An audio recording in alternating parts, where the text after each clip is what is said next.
Masuk saya mengingatkan diri saya, dan tolong saya diingatkan ya, tolong diingatkan. Ini kaidah dakwah yang benar. Jadi kalau antum melihat orang-orang ustadz berdakwah, patokannya ayat ini. Pertama, wa rabbaka fakabbir, itu lillah, karena Allah, bukan karena yang lain. Jelas, bukan untuk memperbesar diri, cari popularitas supaya dianggap besar dan sebagainya. Itu tanda pertama yang tidak baik. Jadi kalau ada orang-orang yang hanya melihat misalnya potensi popularitas, ingin karena dikenal, pengen banyak jamaah dan sebagainya. Kalau jamaah sedikit nggak mau datang, kalau kehilangan jamaah merasakan ada persaingan dan sebagainya, itu nggak bagus. Yang pertama lillah, kalau karena Allah nggak akan mengeluh. Terserah Allah mau dikirimkan jamaah atau enggak, mau terkenal atau enggak. Tidak sedikit sahabat Nabi tidak terkenal di alam dunia, tapi begitu dikenal di akhirat. Antum kenal Thauban nggak sahabat Nabi? Nggak kenal, nggak dikenal, banyak yang nggak kenal, tapi begitu banyak yang merindukan beliau di alam akhirat nanti.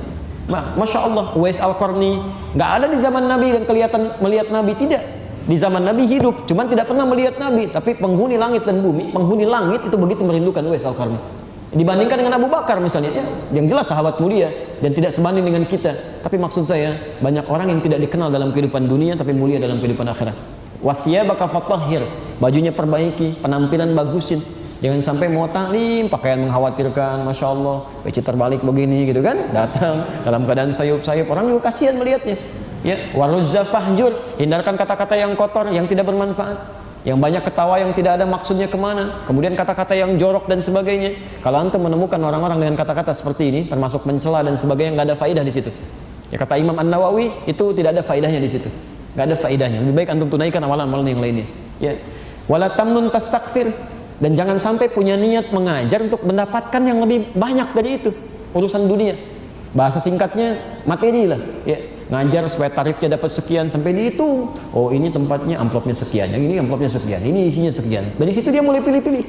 Itu nggak bagus. Kalau ada orang Anda undang sudah memasang tarif, tinggalkan orang itu, karena ilmunya hanya akan sesuai dengan tarifnya. Begitu tarifnya hilang, ilmunya akan tiada. Ya, ada para ulama mewasiatkan sekarang ustadz-ustadz itu, para pendai seperti air. Ada air hujan yang bisa datang kemanapun, nggak pilih-pilih. Hujan kan nggak pilih-pilih. Begitu mau turun, rumput sebentar ya, saya mau ke Melati dulu nih, rumput tahan di situ. Enggak, rumput kena, Melati kena, semua kena. Itu hujan. Masya Allah. Ada yang kedua, ulama mata air. Ya, mata air kan nggak bisa keluar, dia di dalam. Tapi karena ikhlas karena Allah, orang datang untuk mendapatkan airnya. Dia sudah sulit mungkin untuk berdakwah keluar. Ya, fisiknya terbatas, tapi orang datang untuk belajar, Syekh Yasin yang di Palestina itu, Masya Allah, dalam keadaan terbatas, lumpuh, orang datang untuk belajar, menyemut. Itu ulama mata air. Ya. Yang ketiga, itu ada orang-orang para duat atau dai air pam. Air pam. Pam itu kan kalau nggak dibayar, airnya nggak ngalir. Ya. Itu orang-orang yang selalu minta tarif, ya.